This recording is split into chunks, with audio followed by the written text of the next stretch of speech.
Hi, everyone, and welcome back to the Money Girl Podcast. My name is Laura Adams. If you're new to the show or to me, I'm really glad you found this community. I'm a nationally recognized personal finance expert and author of multiple books and audiobooks. I work as a speaker, spokesperson, and content creator to advance financial education and literacy.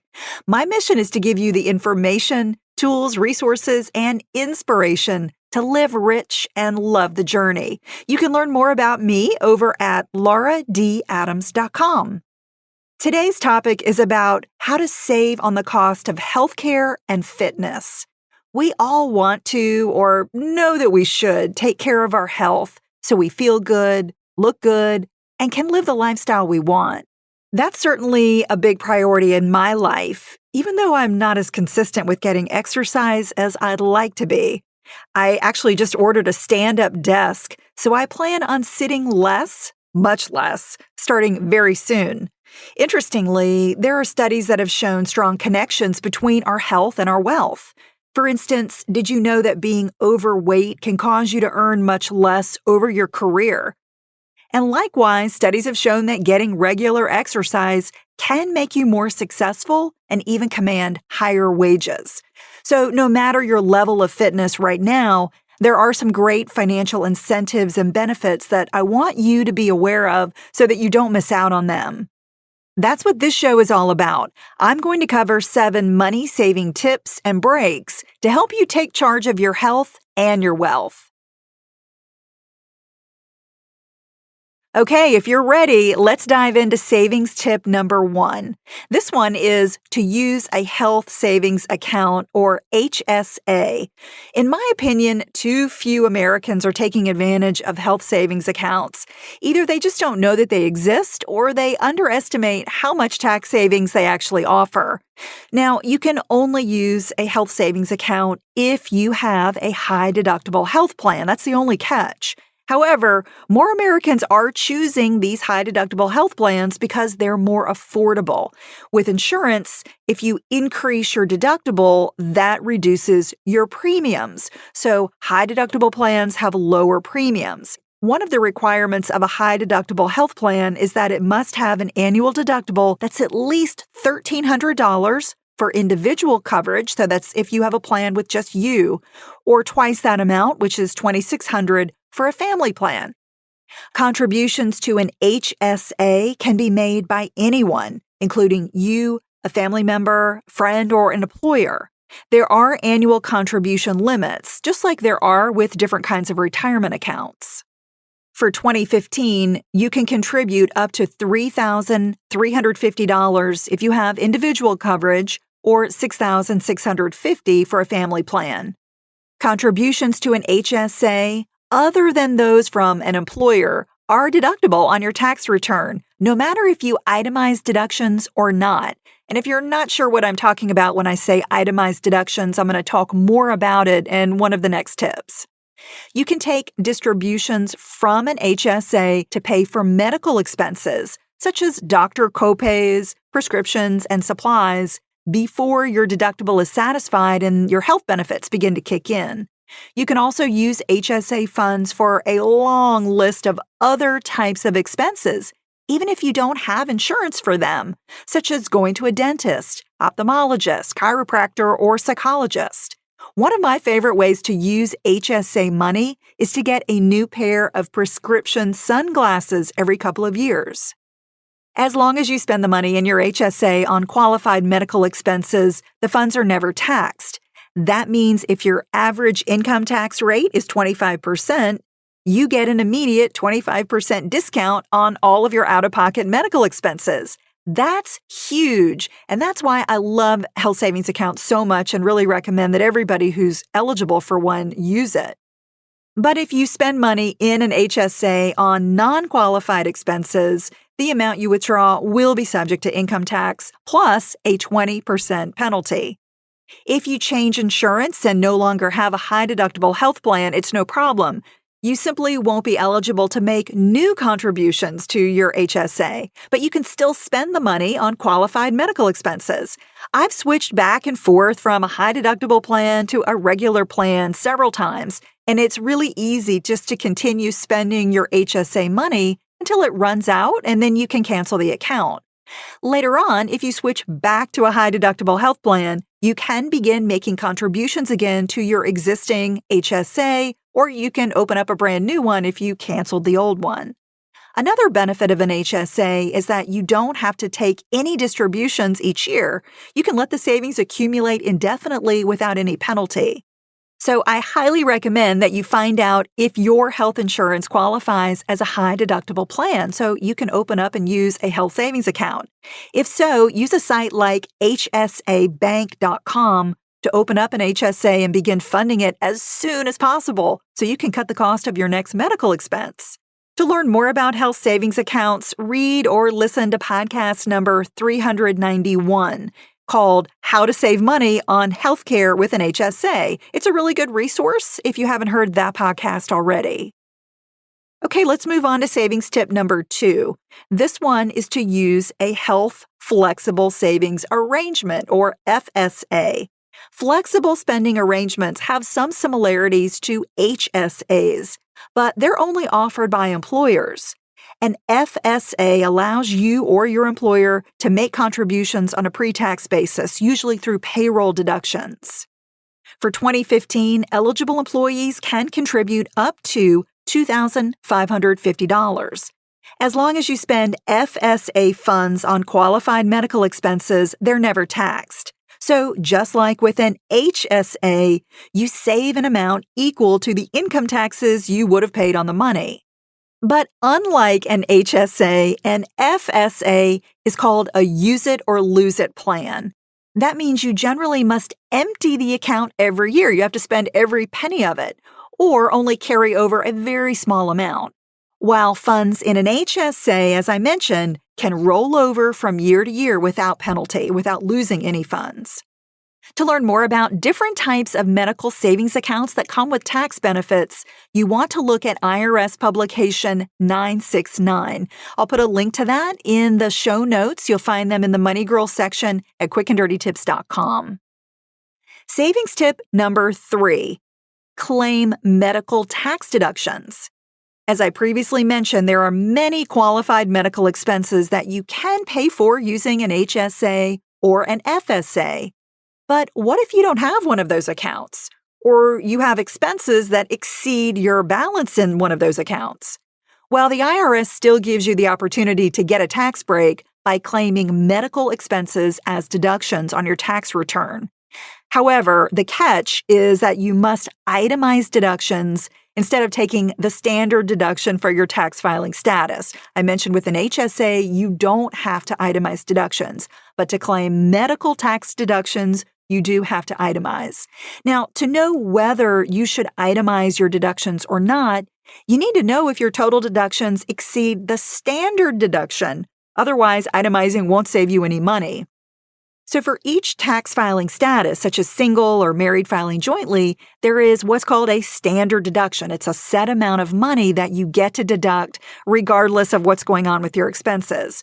For instance, for 2015, the standard deduction for singles is $6,300, and it's twice that amount, or $12,600 for joint filers. So if you're single and you have more than this amount in tax deductions to claim, you want to make sure that you itemize them on Schedule A instead of claiming the standard amount because you'll save money. Now, you never know what your total amount of deductible expenses will be until the very end of the year, right? So I highly recommend that you keep up with them throughout the year. Otherwise, you will have no idea what you could be itemizing. You'll just be claiming the standard deduction and paying too much in taxes. For instance, if you use financial software like Quicken, you can categorize your expenses as you go throughout the year and just simply call them something that will flag them as deductible so you can review a year-end report of all these expenses and see if they're more than the standard deduction. At the very least, if you don't use any software, you can keep a file with all of your potentially deductible expenses so you or your accountant has the information to make the best decision. When you itemize, you can claim medical expenses paid for yourself, your spouse, and dependents. unless they're already excluded from your taxable income, paid for using your HSA or FSA, or were reimbursed to you. In other words, you can't double dip and get a tax deduction twice. Another important point with medical deductions is that you can only claim amounts that exceed 10% of your adjusted gross income. For example, let's say your adjusted gross income is $50,000 and your medical expenses for the tax year are $6,000. You could deduct the amount over $5,000, that's the 10% of your adjusted gross income. The amount over that would be $1,000. So if your medical expenses are less than 10% of your income, then you can't deduct any of them. So remember that you have to have that 10% limit in order to make it worthwhile. There's a long list of expenses that qualify for a tax deduction, and some of them might surprise you, such as acupuncture, weight loss programs, and transportation. You can even claim the cost of your health insurance premiums if you pay them as an individual, but not if they're paid on a pre-tax basis from your paycheck at work. Deductible expenses don't include things that are just meant to improve your general well-being or appearance, like a gym membership, vitamins, cosmetic surgery, or a well-deserved beach vacation. But there are probably many expenses on the list that you might not realize are deductible and could be saving you money. So I really encourage you to take a look at the full list of deductible costs found on IRS publication 502. Again, I'll put a link to that in the show notes. Okay, moving on to savings tip number 4. This one is max out your benefits. Health plan benefits, such as free preventative checkups and deductibles, are tied to an annual schedule. That means you need to pay attention to the calendar in order to max out your benefits. If you burn through your health deductible and need a medical procedure, make sure to get it before the end of the year. If you wait until the following year, you could end up paying more than you have to. In other words, you want to take advantage of the time each year after you reach your deductible so you can get your insurance company to pay for as much of your medical expenses as possible. If there are capped benefits, like a certain number of therapy sessions or an allowable amount of dental work, you want to get part completed in December and then the rest in January in order to take advantage of 2 years' worth of benefits kind of right in a row. And don't skimp on the free preventative appointments like annual physicals, well-woman visits, mammograms, prostate screenings, dental cleanings, and eye exams. Insurer Cigna found that on average, only about half of workers take advantage of free preventative checkups and tests. I know medical appointments can be time-consuming. Just remember how lucky you are to have benefits to begin with, and don't squander the opportunity to improve or monitor your health for free. Moving on to savings tip number 5. This one is to use wellness programs at work. Many employers understand that healthy workers are good for the company's bottom line. It's not uncommon for large organizations to offer financial incentives for things like losing weight, walking a certain number of miles, completing online health counseling, taking annual biometric screenings, or even using an in-house gym. Typical employer rewards could include gift cards, additional contributions to your HSA or FSA, or even extra vacation time. Savings tip number 6 is to use healthcare subsidies. If you don't have health insurance through work or on your own, remember that you're legally required to have it. According to the Affordable Care Act, also known as Obamacare, if you can afford health insurance but choose not to buy it, you'll be subject to a tax penalty. But there is financial assistance in the form of subsidies, and the amount that you can get depends on your income compared to the federal poverty level. For 2015, the poverty level varies from just under $12,000 to about $41,000, depending on the state where you live and the number of people in your household. In most states, if you earn less than 400% of the poverty level, you can get tax credits, which reduce your monthly health insurance premium. That means if you're single with no dependents and you earn less than about $48,000, you may qualify for a healthcare subsidy. Or if you're a family of 4 and earn less than about $100,000, you may also qualify for financial assistance. The next open enrollment period to get health insurance for 2016 begins November 1st, 2015, and it ends January 31st, 2016. So if you remain uninsured, don't miss the opportunity to investigate your options and get the health coverage you need to protect your health and your finances. And my last savings tip, number 7, is to scrutinize your bills. It's so important to be super diligent about reviewing your medical bills. If you don't understand a charge, don't pay it until the medical provider and your insurance company can explain why you owe it. Claims can be denied due to administrative or coding errors. This recently happened to me when I went in for a free annual checkup and got a huge bill for routine lab work. It just wasn't coded properly. It's not uncommon for medical bills to contain errors, and they rarely work in your favor. So if you're having trouble fighting an incorrect bill, you want to get help from a claims specialist.